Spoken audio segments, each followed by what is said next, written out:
कहानी शुरू होती है छोटू मामा के पुराने लेकिन प्रतिष्ठित घर के बाहर, जहां शाम की हल्की ठंड, पीली रोशनियों की चमक और हवा में तैरता तनाव एक अनोखा माहौल बना रहा था। दुर्गा देवी की कार धीरे धीरे रुकती है। दरवाजा खुलते ही अर्जुन और टुकुन बाहर आते हैं। अर्जुन का चेहरा बिल्कुल पत्थर जैसा खामोश बेजान, लेकिन उसके अंदर एक ऐसा ज्वालामुखी धक रहा था जिसे कोई भी देख सकता था। उसी समय बगल में एक दूसरी कार भी रुकती है। कार खुलती है और उसमें से एक लड़की लाल दुल्हन के जोड़े में उतरती है। उसके साथ उसके माता पिता भी थे, जिनके चेहरे पर एक बनावटी मुस्कान और हल्की घबराहट साफ दिखाई दे रही थी। ये सब दुर्गा देवी के प्लान का ही हिस्सा थे। एक नकली दुल्हन, नकली माता पिता और एक नकली शादी। लेकिन अक्सर नकली मंच के सामने असली भावनाएं ही सबसे जोर से फटती हैं, और ठीक वही होने वाला था। खिड़की के पीछे खड़ी थी आहाना। वो सब कुछ देख रही थी, लेकिन अपनी भावनाओं को किसी चट्टान की तरह दबाए। उसकी आंखें लाल थीं, लेकिन होंठ सिले हुए। उसने खुद को गिरने नहीं दिया, क्योंकि उसे लगता था कि अर्जुन ने अपनी मर्जी से ये शादी स्वीकार की है। वो मान चुकी थी कि अगर अर्जुन की खुशी कहीं और है, तो वो उसके रास्ते में कांटा नहीं बनेगी। उसका हर आंसू उसके स्वाभिमान और उसके टूटे हुए दिल की लड़ाई का हिस्सा था।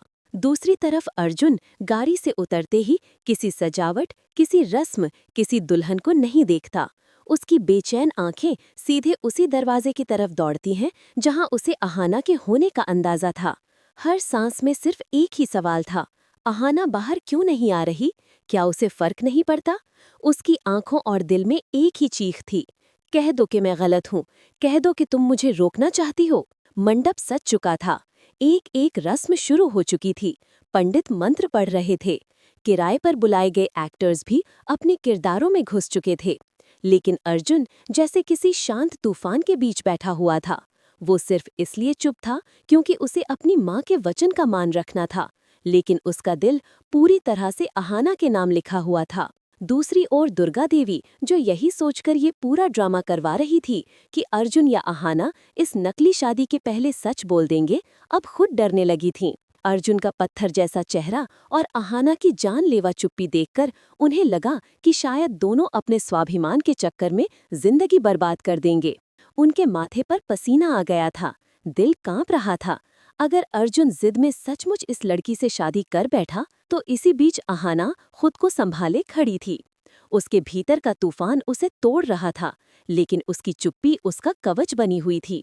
उसका स्वाभिमान उसे आवाज उठाने नहीं दे रहा था, भले ही उसका दिल चीख चीख कर कह रहा था, अर्जुन मुझे मत छोड़ो।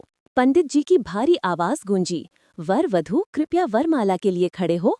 अर्जुन एक मशीन की तरह खड़ा हुआ।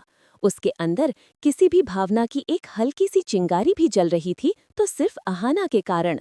वो माला उठाता है, हाथ कांपते हैं, वो चारों तरफ देखता है, और आखिरकार उसकी नज़र आहाना पर जाकर टिक जाती है। वो नज़रें दो दिलों की हजारों अनकही कहानियां थीं। अर्जुन की आंखें मनोविनती कर रही थीं, बस एक बार बोल दो, मैं ये सब रोक दूंगा, बस एक शब्द। लेकिन आहाना की आंखों ने उसके दिल को जला दिया। उसने अपनी नजरें झुका लीं। अर्जुन के भीतर कुछ टूट गया। वो दर्द उसके चेहरे पर साफ दिखाई दे रहा था। अब बारी दुल्हन की थी। घूंघट वाली लड़की ने माला उठाई और वो अर्जुन के गले में डालने के लिए आगे बढ़ी। दुर्गा देवी का गला सूख गया। छोटू मामा ने कुर्ते का कॉलर ढीला किया। मीता और टुकुन भी सन्न थे। पूरा मंडप सांस रोककर खड़ा था। माला अर्जुन के कंधे के बिल्कुल पास पहुंच चुकी थी, और तभी अचानक अर्जुन ने दुल्हन का हाथ हवा में ही पकड़ लिया। पूरा मंडप थम गया। अगले ही पल अर्जुन ने झटके से वो वरमाला उसके हाथ से छीनी और जोर से हवन कुंड में फेंक दी। आग की लपटें ऊंची उठीं, जैसे उस आग में सिर्फ फूल नहीं, बल्कि सारे झूठ, दिखावा और बंधन जल रहे हों। अर्जुन ने पगड़ी उतारी और जमीन पर दे मारी। उसकी दहाड़ पूरे घर में गूंज उठी। बस, बहुत हो गया, मैं ये शादी नहीं कर सकता, मैं किसी और का नहीं हो सकता। माँ, मैं अपनी और इस लड़की की जिंदगी बर्बाद नहीं कर सकता। मैं सिर्फ आहाना से प्यार करता हूँ और उसी का रहूंगा। अर्जुन गुस्से और प्रेम दोनों से भरा हुआ सीधे आहाना की तरफ बढ़ा। उसने दोनों कंधे पकड़कर उसे जोर से झिंझोड़ा। उसकी आंखें लाल की, लेकिन उनमें सिर्फ प्यार था। अहाना, तुम चुप क्यों हो? देख नहीं रही मैं किस दर्द से गुजर रहा हूँ? क्यों खड़ी हो ऐसे? तुम्हें फर्क नहीं पड़ता कि मैं किसी और का होने जा रहा था? कहो कि तुम मुझे चाहती हो, बस एक बार कह दो। दुर्गा देवी अब और नहीं सह सकी। उनके सब्र का बांध टूट चुका था। वो आगे बढ़ी, अहाना का हाथ पकड़कर उसे खींचते हुए अर्जुन के पास ले आई और दोनों को मंडप में बिठा दिया। उनकी आंखों में एक माँ का आदेश था, बहुत हो गया, तुम दोनों का नाटक मैंने देखा है कि तुम दोनों एक दूसरे के बिना कैसे तड़प रहे हो। ये दूसरी शादी नहीं, तुम्हारी ही शादी है। अब चुपचाप बैठो और अपनी जिंदगी दोबारा शुरू करो। उनके इस फैसले ने कमरे की सारी खामोशियां तोड़ दीं। अहाना की आंखों में आश्चर्य और राहत दोनों थे। अर्जुन की आंखें चमक उठीं।